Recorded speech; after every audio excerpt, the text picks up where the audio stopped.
Selamat pagi Bapak Ibu, Saudara-saudari yang saya kasih dalam Tuhan. Senang sekali kita di kesempatan pagi hari ini dapat lagi berbakti kepada Tuhan walaupun masih harus secara online. Kita tetap bersyukur untuk semua kemurahan Tuhan bagi kita sekalian. Sebelum lebih jauh dalam mendengarkan firman Tuhan, mari kita berdoa terlebih dahulu. Bapa Surgawi, kami datang kepadamu. Kami mengucap syukur buat kasih setia Tuhan yang tak berkesudahan bagi kami dan rahmat Tuhan yang tak habis-habisnya bagi kami yang baru setiap pagi. Besar kesetiaan Tuhan, dan Tuhan nyatakan itu bagi kami sekalian. Terima kasih untuk pagi hari ini. Kami boleh ada sebagaimana kami ada, semua adalah anugerah Tuhan. Saatnya bagi kami untuk bersama-sama merenungkan firman-Mu. Mari Tuhan berbicara kepada kami, dan pakailah hamba-Mu ini sebatas sebagai alat di tangan Tuhan untuk menyampaikan kebenaran firman-Mu. Terima kasih Bapa, di dalam nama Tuhan Yesus kami berdoa. Amin. Sekali lagi selamat pagi saudara-saudara yang saya kasih dalam Tuhan. Tidak terasa kita sudah beberapa minggu ya harus kebaktian online, dan kita bersyukur tentunya walaupun dalam kondisi seperti ini, namun kita masih tetap berkesempatan untuk berbakti kepada Tuhan. Pagi hari ini saya mengajak kita untuk merenungkan firman Tuhan yang saya beri tema, apa kau beri padaku. Kita baca dulu beberapa bagian firman Tuhan pada kesempatan pagi hari ini. Yang pertama di dalam Markus 10 ayat 45. Markus 10 ayat 45 firman Tuhan berkata demikian. Karena anak manusia juga datang bukan untuk dilayani, melainkan untuk melayani dan untuk memberikan nyawanya menjadi tebusan bagi banyak orang. Saya ulangi bagian B-nya. Untuk memberikan nyawanya menjadi tebusan bagi banyak orang.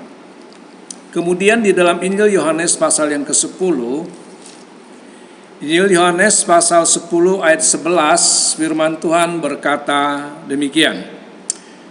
Akulah gembala yang baik memberikan nyawanya bagi domba-dombanya.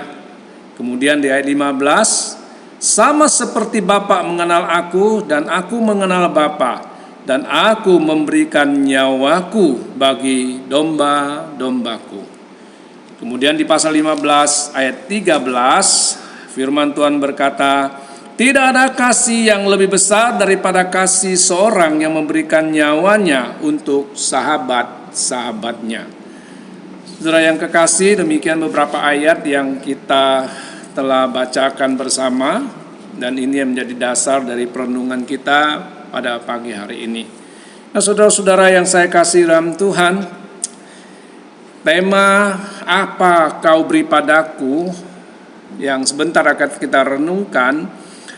Mari kita lihat dari tema ini ya, kita kembali pada segala kebaikan Tuhan ya. Nah, sejak penciptaan, jika saudara mau kasih poin, ini mungkin poin yang pertama ya. Sejak penciptaan, saudara yang saya kasih dalam Tuhan, segala sesuatunya adalah baik. Bahkan kita manusia diciptakan, atau lebih tepatnya sudah ada dalam rencana besar Allah sebelum dunia diciptakan atau dijadikan. Firman Tuhan mengatakan kepada kita bahwa sejak dalam kandungan pun Tuhan sudah merajut kita, membentuk kita. Jadi kita ini adalah handmade-nya Allah ya, menjadi pribadi-pribadi yang istimewa. Maka seringkali kita mendengar bahwa manusia di dunia ini tidak ada duanya ya. Ya, begitu istimewanya. Kalau kita baca Yeremia pasal 1 ayat 15, Galatia 1 ayat 15, saya ulangi, Yeremia 1 ayat 5, Galatia 1 ayat 15, Di situ kita mendapatkan bahwa hamba-hamba Tuhan ini ya mengatakan bahwa aku ini ya sudah dibentuk oleh Tuhan sejak dalam kandungan. Ya. Saudara-saudara yang saya kasih dalam Tuhan, begitu istimewanya kita. Ya, ini kita bicara tentang penciptaan dari segala sesuatu sampai kepada kita pribadi lepas pribadi. Nah, begitu istimewanya kita, tetapi apa respon kita terhadap segala sesuatu yang sudah Tuhan kerjakan untuk kita? Bagaimana manusia membalas Tuhan? Kembali lagi kepada awal penciptaan, kita melihat manusia membalasnya dengan ketidaktaatan. Ini tragis sekali, saudara. Saudara mungkin berkata, mengapa Adam dan Hawa harus seperti itu? Saudara, barangkali kita tidak usah cepat-cepat dulu menyalahkan Adam dan Hawa. Kita lebih sering tidak taat kepada Tuhan. Saudara-saudara, nah itu yang pertama barangkali kalau kita mau poinkan. Nah, selanjutnya saudara, setelah manusia tidak taat kepada Allah, yang terjadi adalah manusia jatuh dalam dosa, bukan?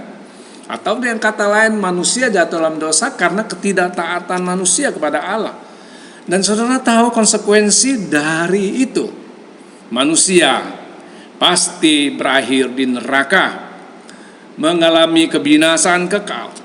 Namun Allah yang penuh kasih terhadap manusia, maka ia berinisiasi, Allah berinisiatif untuk menyelamatkan manusia.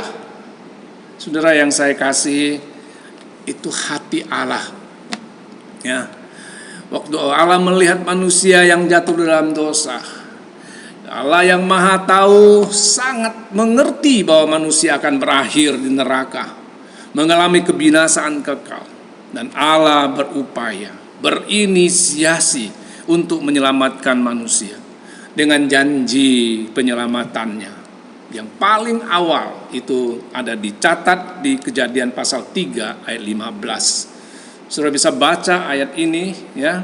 Saudara, sangat luar biasa sekali. Dari sejak awal Allah telah memberikan janji penyelamatan itu.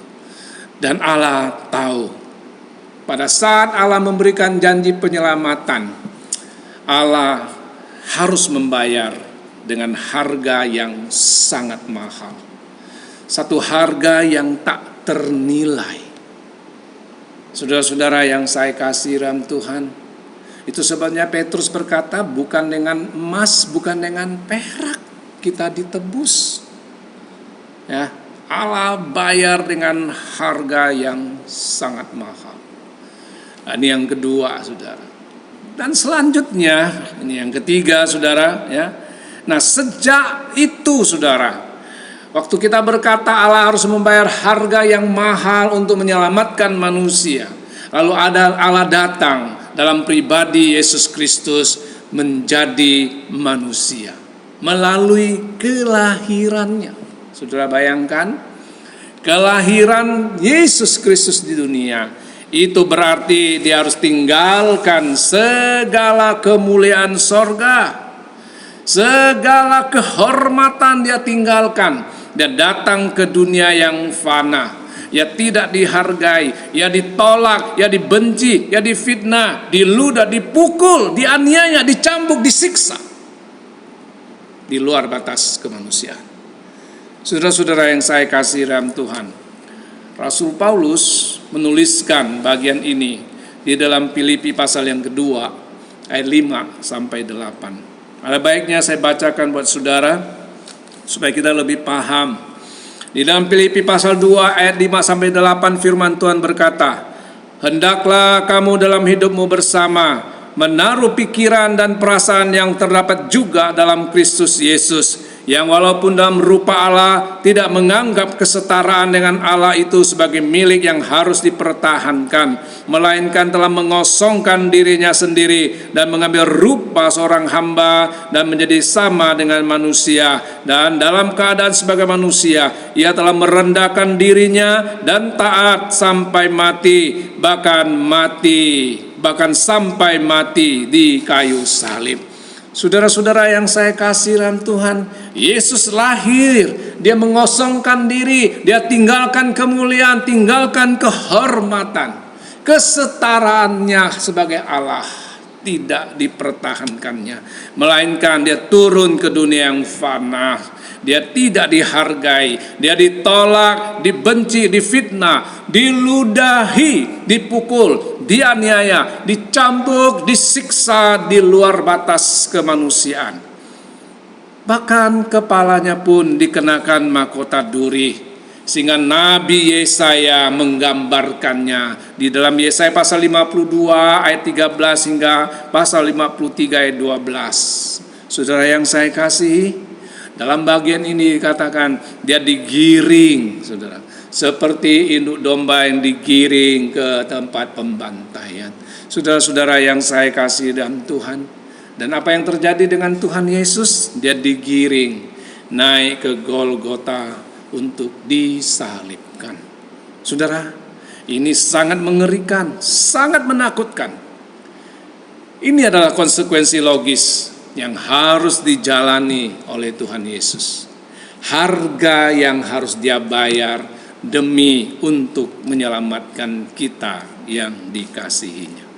Saudara-saudara yang saya kasih dalam Tuhan, inilah sebuah rangkaian yang sudah Tuhan lakukan sejak penciptaan sampai Yesus mati di kayu salib.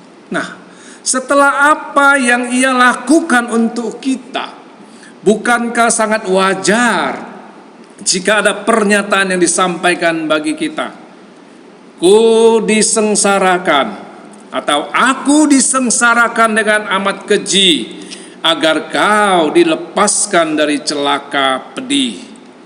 Aku disengsarakan bagimu, apa kau beri padaku? Nyawaku diberikan, darahku tercurah, kau dapat tebusan, dari mati bangkitlah. Nyawaku diberikan bagimu, apa kau beri padaku? Saudara-saudara yang saya kasih dalam Tuhan, saya pikir syair-syair yang saya bacakan tadi, ini adalah satu puisi yang sangat indah. Saudara, ini ditulis oleh Francis Hafegar, saudara. Saya masih ingat pujian ini.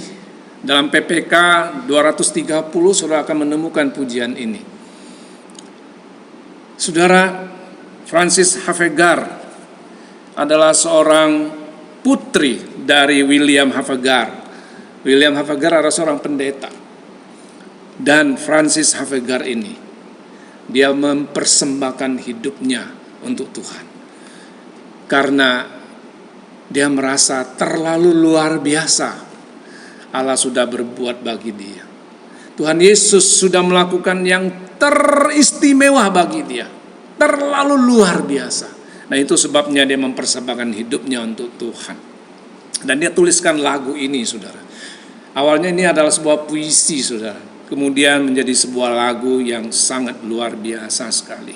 Nah, saudara-saudara yang saya kasih dalam Tuhan, pertanyaannya sekarang adalah, sejak kita percaya Tuhan, sejak kita mengiringi Tuhan kita, coba saudara pikirkan dengan baik, apa yang sudah kita berikan padanya.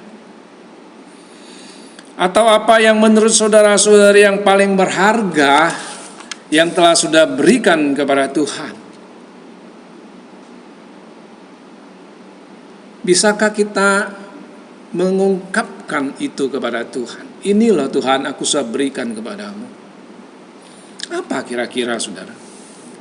Jika Tuhan bertanya kepada kita saat ini, apa kau beri padaku? Apa yang sudah engkau berikan padaku? Apa respon kita, saudara? Apa jawaban kita kepada Tuhan?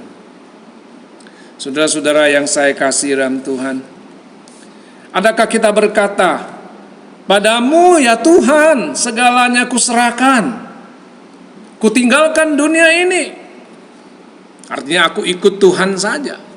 Apakah seperti itu? Apa itu jawaban kita kepada Tuhan? Saudara-saudara yang saya kasih dalam Tuhan, Saya merenungkan, saudara, di masa pandemi ini semakin nyata ketidakseimbangan kita kepada Tuhan. Sebagian orang untuk dunia, untuk kepentingan kemanusiaannya, saudara. Oh, dia rela, saudara. Dia rela bekerja walaupun di tengah-tengah pandemi. Ya. Di tengah-tengah pandemi karena alasan harus makan, dia rela, dia nggak peduli. Dia harus pergi juga mencari makanan, saudara. Untuk meredakan pastinya rasa lapar seisi keluarganya. Saudara-saudara yang saya kasih dalam Tuhan, untuk itu kita sangat berani. Ya, untuk sebagian orang nggak terlalu pusing hal-hal seperti itu. Tapi untuk Tuhan, saudara coba pikirkan sebentar, saudara. Saya katakan di masa pandemi ini semakin nyata ketidakseimbangan kita kepada Tuhan. Ya, renungkan dengan baik, saudara. Banyak di antara kita, saudara, seringkali mencari pembenaran, justifikasi diri kita di balik legitimasi pemerintah. Tentang apa? Tentang prokes, tentang apa saja, saudara ya. Kita bersembunyi di balik legitimasi pemerintah. Kita mencari pembenaran. Ini perlu kejujuran, saudara. Kita perlu datang kepada Tuhan. Itu sebabnya saya katakan, apa jawaban kita pada saat Tuhan bertanya, apa yang kau beri padaku? Apakah kita berani berkata padamu, ya Tuhan, segalanya kuserahkan? Ku tinggalkan dunia ini, aku ikut Tuhan saja.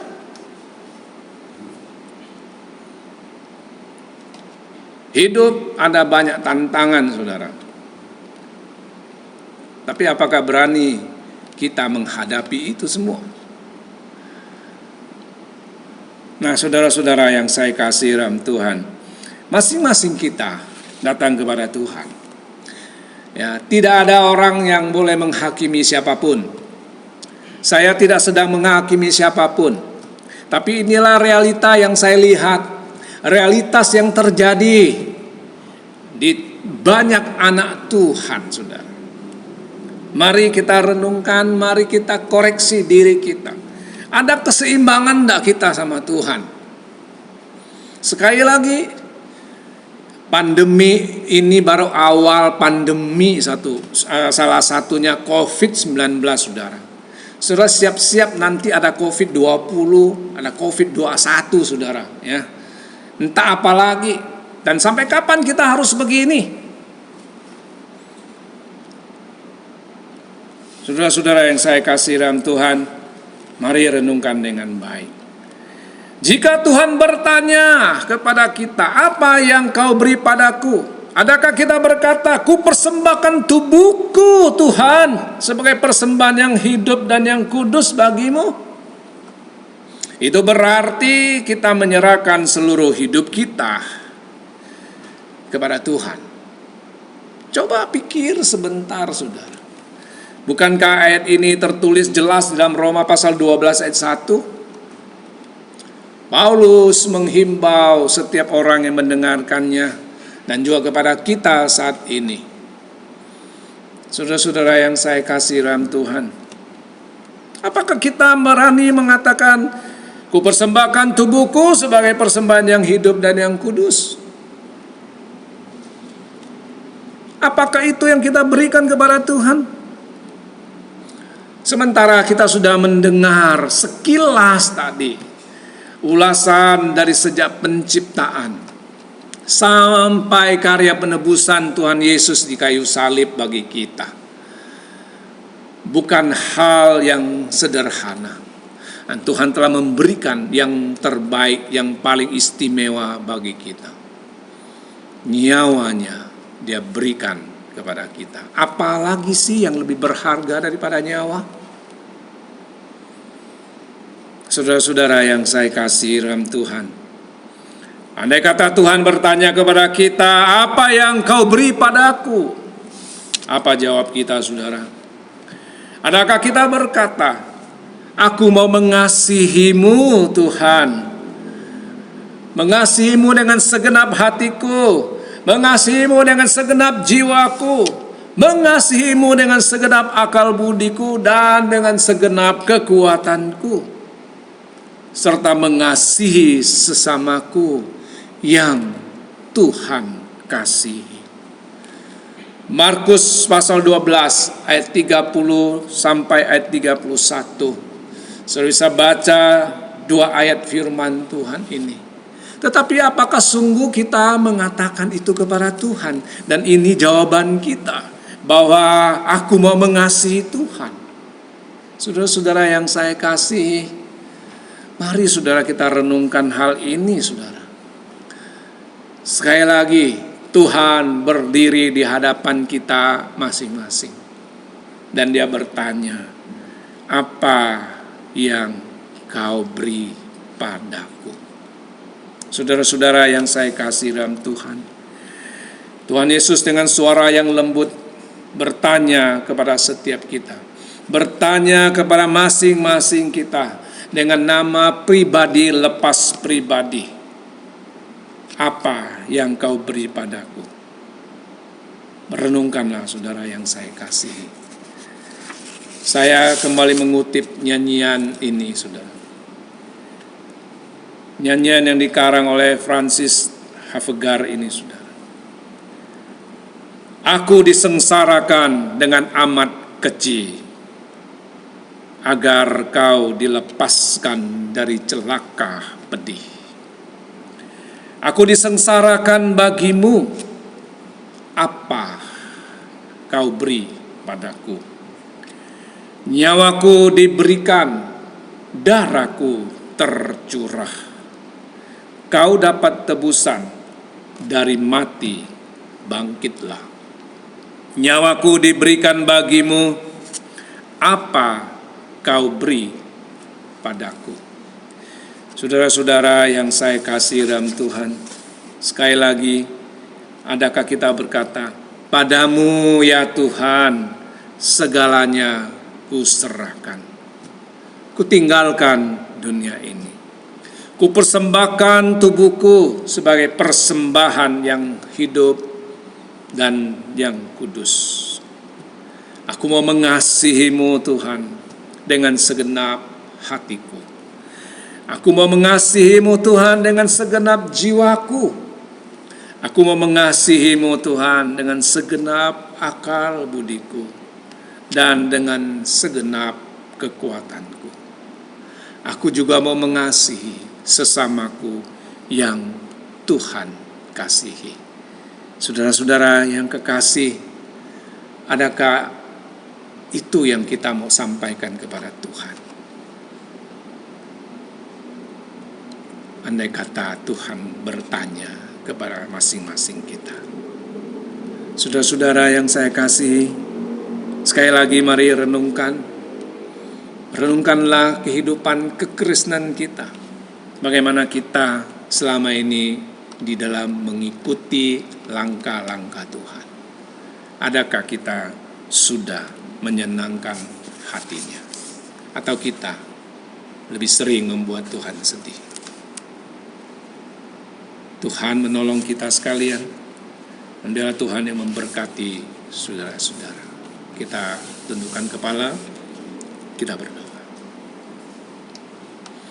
Saudara yang saya kasih dalam Tuhan, biarlah saudara merenungkan firman Tuhan yang singkat ini. Saudara tahu bagaimana saudara dalam mengiring Tuhan hari lepas hari. Tidak ada orang yang tahu, dan tidak ada seorang pun yang boleh menghakimi siapapun. Tuhan dan firman-Nya yang menghakimi kita semua. Tuhan sudah terlalu luar biasa dalam hidup kita. Semuanya sudah Tuhan korbankan. Dan Tuhan tidak menyisakan apapun untuk kita supaya diselamatkan. Nyawanya diberikan kepada kita. Darahnya sampai pada tetes yang terakhir. Dan pada saat Tuhan bertanya, apa kau beri padaku? Jawabannya ada pada masing-masing kita. Mari saudara renungkan dengan baik. Mari datang kepada Tuhan secara pribadi. Ambil waktu 1-2 menit. Bicaralah kepada Tuhan. Jawablah Tuhan.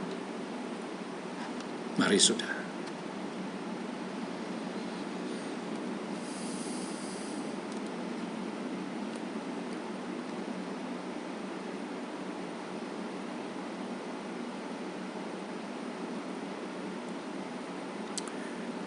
Bapa Sorgawi, kami sudah mendengar firman-Mu. Firman yang singkat yang sudah kami simak bersama. Bila Allah Roh Kudus terus menjelaskan kepada kami, memberikan arti yang jelas bagi kami semua. Dan tolong kami untuk merendahkan diri di hadapan Tuhan. Koreksi diri, evaluasi diri, dan kami boleh mengalami perubahan hidup. Mari Tuhan, Engkau yang tolong masing-masing kami. Lihat kami semua Tuhan. Lihat kami satu demi satu, pribadi lepas pribadi. Dan biarlah Tuhan yang terus berkarya dalam hidup kami. Bapa Sorgawi, terpujilah nama-Mu. Sekali lagi, sungguh kami bersyukur kepada Tuhan yang sudah berkarya begitu ajaib dalam hidup kami. Biarlah Tuhan, kami selalu mengingatnya, dan kami juga mau melakukan sesuatu yang berarti bagi Tuhan. Terima kasih untuk firman-Mu. Mari Tuhan, Engkau berkati, Engkau maturaikan dalam hati pikiran setiap kami. Demi nama Tuhan Yesus kami berdoa. Amin.